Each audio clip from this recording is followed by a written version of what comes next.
ପିଲାମାନେ ଏହା ହେଉଛି ତୁମର ଦ୍ୱିତୀୟ ସମାପ୍ତି ସୂଚକ ମାନ ନିର୍ଦ୍ଧାରଣ 2026। ଶ୍ରେଣୀ ହେଉଛି ତୃତୀୟ, ବିଷୟ ହେଉଛି ଗଣିତ। ଠିକ୍ ଅଛି। ଶିକ୍ଷାର୍ଥୀଙ୍କ ନାମ ପିଲାମାନେ ଏଠି ସମ୍ପୂର୍ଣ୍ଣ ତୁମର ନାମ ଲେଖିବ। ଏଠି ଲେଖିବ ତୁମର ରୋଲ୍ ନମ୍ବର, ଏଠି ଲେଖିବ ବିଭାଗ, ଏଠି ଲେଖିବ ତାରିଖ, ଏଠି ଲେଖିବ ତୁମର ସମ୍ପୂର୍ଣ୍ଣ ବିଦ୍ୟାଳୟର ନାମ, ବ୍ଲକ, ଏଠି ଲେଖିବ ତୁମର ବ୍ଲକର ନାମ। ଠିକ୍ ଅଛି। ପିଲାମାନେ ଏହା ହେଉଛି ତୁମର ଲିଖିତ ପରୀକ୍ଷା। ସମୟ ହେଉଛି 1 ଘଣ୍ଟା 30 ମିନିଟ୍। ପୃଷ୍ଠ ସଂଖ୍ୟା ହେଉଛି 8, ପ୍ରଶ୍ନ ସଂଖ୍ୟା 25 ଏବଂ ପୂର୍ଣ୍ଣ ସଂଖ୍ୟା 40 ମାର୍କ। ଠିକ୍ ଅଛି। ଦେଖିବା ସୂଚନା କ'ଣ ଅଛି। ପ୍ରତ୍ୟେକ ପ୍ରଶ୍ନ ମୂଳ ଡାହାଣ ପାଖରେ ଦିଆଯାଇଛି। ପ୍ରତ୍ୟେକ ପ୍ରଶ୍ନ ତଳେ ବା ନିକଟରେ ଥିବା ଖାଲି ସ୍ଥାନରେ ଉତ୍ତର ଲେଖିବ। ଠିକ୍ ଅଛି। ଦେଖିବା ପ୍ରଥମ ପ୍ରଶ୍ନ କ'ଣ କହୁଛି। 1 ରୁ 8 ନମ୍ବର ପର୍ଯ୍ୟନ୍ତ ପ୍ରଶ୍ନଗୁଡ଼ିକର 4ଟି ସମ୍ଭାବ୍ୟ ଉତ୍ତର ମଧ୍ୟରୁ ଠିକ୍ ଉତ୍ତରଟି ପାଖରେ ଠିକ୍ ଚିହ୍ନ ଦେବ। ଠିକ୍ ଅଛି। ନିମ୍ନସ୍ଥ ସଂଖ୍ୟା ମଧ୍ୟରୁ କେଉଁଟି 242? ଏଠାରେ ଗ ନମ୍ବର ହେଉଛି ସଠିକ୍ ଉତ୍ତର, ଏଠି ଠିକ୍ ଚିହ୍ନ ଦେବ। ଠିକ୍ ଅଛି। ପରବର୍ତ୍ତୀ ପ୍ରଶ୍ନ ଦେଖିବା। ଗୋଟିଏ ପ୍ଲେଟ୍ରେ 24ଟି ରସଗୋଲା ଅଛି। 4 ଜଣଙ୍କ ମଧ୍ୟରେ ବାଣ୍ଟିଲେ ପ୍ରତ୍ୟେକ କେତୋଟି ଲେଖାଏଁ ରସଗୋଲା ପାଇବେ? ଏଠାରେ ସଠିକ୍ ଉତ୍ତରଟି ହେଉଛି 6ଟି ଲେଖାଏଁ ପାଇବେ। ଏଠାରେ ଘ ନମ୍ବର ହେବ ସଠିକ୍ ଉତ୍ତର, 6ଟି ଲେଖାଏଁ ହେବ। ଠିକ୍ ଅଛି। ପରବର୍ତ୍ତୀ ପ୍ରଶ୍ନ ଦେଖିବା କ'ଣ ଅଛି। 2025 ମସିହା ମାର୍ଚ୍ଚ 15 ତାରିଖ କେଉଁ ବାର ଅଟେ? ଏଠାରେ 15 ତାରିଖ ହେଉଛି ଶନିବାର। ଠିକ୍ ଅଛି। ସେଥିପାଇଁ ଏଠି କ ନମ୍ବର ହେଉଛି ସଠିକ୍ ଉତ୍ତର, ଏଠି ଠିକ୍ ଚିହ୍ନ ଦେବ। ଠିକ୍ ଅଛି। ପରବର୍ତ୍ତୀ ପ୍ରଶ୍ନ ଦେଖିବା। 5, 1 ଓ 2କୁ ବ୍ୟବହାର କରି 3 ଅଙ୍କ ବିଶିଷ୍ଟ ବୃହତ୍ତମ ସଂଖ୍ୟା ଲେଖ। ଏଠାରେ ହେବ 521 ହେବ। ଗ ନମ୍ବର ହେଉଛି ସଠିକ୍ ଉତ୍ତର। ଠିକ୍ ଅଛି। ପରବର୍ତ୍ତୀ ପ୍ରଶ୍ନ। କ୍ରମ ଦେଖି ପରବର୍ତ୍ତୀ ସଂଖ୍ୟା କେତେ ହେବ ଲେଖିବ। ଏଠି ଅଛି 6, 12, 18, ତାପରେ ହେବ 24। ଠିକ୍ ଅଛି। ଏଇଠି ଖ ନମ୍ବର ହେବ ସଠିକ୍ ଉତ୍ତର। ଠିକ୍ ଅଛି। ପରବର୍ତ୍ତୀ ପ୍ରଶ୍ନ। ଚିତ୍ରଟିର ଲମ୍ବ କେତେ? ତେଣୁ ଚିତ୍ରକୁ ଦେଖି ତା'ର ଲମ୍ବ କେତେ କହିବ ଲେଖିବ। ଠିକ୍ ଅଛି। ଚିତ୍ରଟିର ଲମ୍ବ ହେଉଛି, ଏଠି ଗୋଟେ ପେନ୍ ଅଛି ପିଲାମାନେ, ତା'ର ଲମ୍ବ ହେଉଛି 11 ସେଣ୍ଟିମିଟର। 11 ସେଣ୍ଟିମିଟର। ଏଠି ଘ ନମ୍ବର ହେଉଛି ସଠିକ୍ ଉତ୍ତର। ଠିକ୍ ଅଛି। ତାପରେ 7 ନମ୍ବର ଅଛି 100 ଯୋଗ 100 ଯୋଗ 100, ଏଇଠି ହେବ 300। ଠିକ୍ ଅଛି। ପରବର୍ତ୍ତୀ ପ୍ରଶ୍ନ। 100 ଟଙ୍କି 3 ଗୋଟି ଅଛି। ଠିକ୍ ଅଛି। କେତେ ହେବ? ଏହା 300 ଟଙ୍କା। ଗ ନମ୍ବର ହେଉଛି ସଠିକ୍ ଉତ୍ତର। ଠିକ୍ ଅଛି। ପରବର୍ତ୍ତୀ ପ୍ରଶ୍ନ ଦେଖିବା। ଏଠି ପିଲାମାନେ ଚିତ୍ରରେ ଯେତେ ଗୋଟି ଅଛି 4 ଚିହ୍ନ କେଉଁଟି ହେବ? ଏଇଠି 4 ଗୋଟି ଚିତ୍ର ଅଛି, ଏଇଠି 4 ହେବ ଘ ନମ୍ବର ହେଉଛି ସଠିକ୍ ଉତ୍ତର। ଠିକ୍ ଅଛି। ପରବର୍ତ୍ତୀ ପ୍ରଶ୍ନ। 9 ରୁ 14 ନମ୍ବର ପର୍ଯ୍ୟନ୍ତ ସଂକ୍ଷିପ୍ତ ଉତ୍ତର ଦିଅ। ଚିତ୍ରର କ୍ରମ ଦେଖି ଖାଲି ସ୍ଥାନରେ ଚିତ୍ର ଅଙ୍କନ କର। ପିଲାମାନେ ଏଇଠି ହେବ ଗୋଟିଏ ତ୍ରିଭୁଜ। ଠିକ୍ ଅଛି। ତ୍ରିଭୁଜଟିଏ କାଟିବ। ଠିକ୍ ଅଛି। ପରବର୍ତ୍ତୀ ପ୍ରଶ୍ନ କ'ଣ ଅଛି ଦେଖିବା।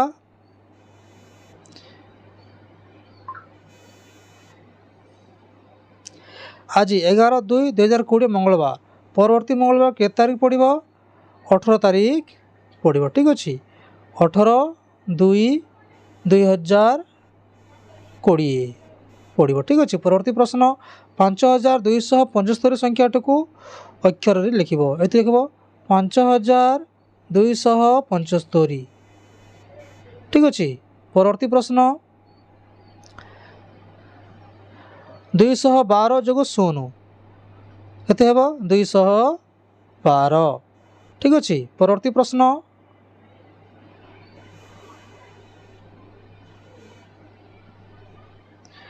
ମଗ୍ରେ ପୁରା ପାଣି ନେଇ କେତେ ଥର ବାଲ୍ଟିରେ ଢାଳିଲେ ବାଲ୍ଟିଟି ପୂର୍ଣ୍ଣ ହେବ? ଏଇଠି 5 ଥର। ଏଇଠି ଲେଖିବ ତୁମେ 5 ଥର। ଠିକ୍ ଅଛି। ପରବର୍ତ୍ତୀ ପ୍ରଶ୍ନ। 314ର ବିସ୍ତାରିତ ରୂପ ଲେଖିବ। ପିଲାମାନେ ବିସ୍ତାରିତ ରୂପ କେମିତି ଲେଖିବ? 300 ଯୋଗ 10 ଯୋଗ 4। ଠିକ୍ ଅଛି। ପରବର୍ତ୍ତୀ ପ୍ରଶ୍ନ। 2 କିଲୋଗ୍ରାମ ଯୋଗ 1 କିଲୋଗ୍ରାମ, 3 କିଲୋଗ୍ରାମ ହେଲା 200 ଗ୍ରାମ। ଏଠି ଲେଖିବ 3 କିଗ୍ରା 3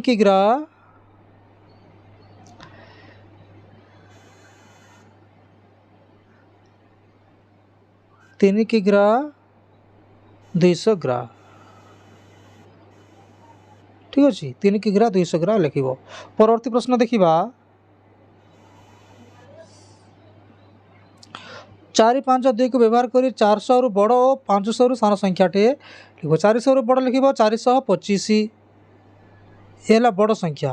ଆଉ ସାନ ସଂଖ୍ୟା 500ରୁ କମ୍, 500ରୁ କମ୍ ଲେଖିବ 452, 500ରୁ କମ୍। ଠିକ୍ ଅଛି।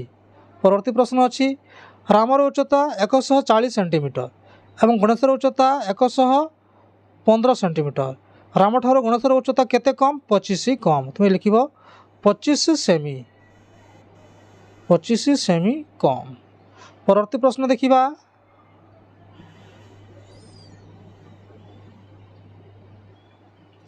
स्केल रे सीधा घर टाणी तार नाम देव। पे तुम स्केल ये थुई गोटे घर टाणब और तार नाम देव च छ। ये देख च ये लिख छ। ठीक अच्छे। परवर्ती प्रश्न 12 हरण 4 समान 3 यही हरण प्रक्रिया देखिए सारणी पूरण कर। एठारे भाज्य हूँ 12 ये लिख 12 भाजक हूँ 4 और भागफल हूँ 3। ठीक अच्छे। परवर्ती प्रश्न गोटे दोकानी पाखे 368 नड़िया थिला सरस्वती पूजा रे 234 नड़िया बिक्री करदेला तेरे दोकानी पाखे केते नड़िया रहा तुम ये लिख 368 कटाण 234। ठीक अच्छे। तुम लिख 134 आउ रहिबो 134 रहिबो। ठीक अच्छे। परवर्ती प्रश्न लुडो गोटर धार संख्या लेख। ठीक अच्छे। लुडो गोटर धार हूँ 12 ये लिख 12टी धार तो शीर्ष अच्छी केते अच्छी 8टी धार। परवर्ती प्रश्न देखिबा कौन अच्छी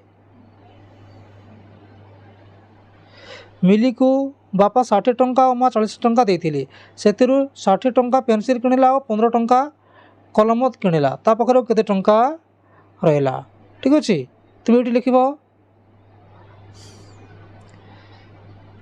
थिला 60 टंका पे संपूर्ण सठिक उत्तर मुझे स्क्रीन रे तुम्हें लिख। ठीक अच्छे। परवर्ती प्रश्न देखिबा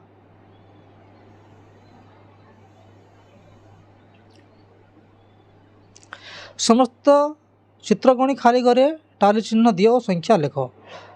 देखो कदली गछ 5टी टाली चिन्ह देव 5टी ये 4 गोटी गार एमती देव आउ मझीरू एमती गोटी गार टाणब मोट है 5टी ये लिख 5टी। तापर कमला गछ केतोटी अच्छी 3 गोटी अच्छी ये 3टी गार टाणब ये लिख 3। तापर सेव केतोटी अच्छी 6टी ये लिख 4 गोटी एमती गार देव और एमती गोटे देव आ गोटे गार टाणब तापर ये लिख 6। नड़िया गछ केतोटी अच्छी 4 गोटी एमती 4 गोटी गार एमती टाणब ये लिख 4। ठीक अच्छे। देखिए परवर्ती प्रश्न कौन अच्छी 72टी बैगण चारा को गोटे कियारी धाड़ी धाड़ी कर लगाइले प्रति धाड़ी रे 8टी चारा गछ लगा जाइथिले केतोटी धाड़ी हेबो केते धाड़ी हेबो तुम ये लिख 72 हरण 8 ये हे 9टी धाड़ी हेबो केतोटी 9टी धाड़ी हेबो उत्तर लिख। ठीक अच्छे। परवर्ती प्रश्न बापा दुकान रू Sita frock 3 metre 75 centimetre pant और पैंट 1 मीटर 20 सेंटीमीटर कपड़ा किणिले बापा मोट केते कपड़ा किणिले। ठीक अच्छे। पिला माने यार संपूर्ण सठिक उत्तर मुझे स्क्रीन रे तुम्हें लिख। ठीक अच्छे। धन्यवाद। पिला वीडियो केमती लगे निश्चय कमेंट कर लाइक कर शेयर कर। ठीक अच्छे। धन्यवाद।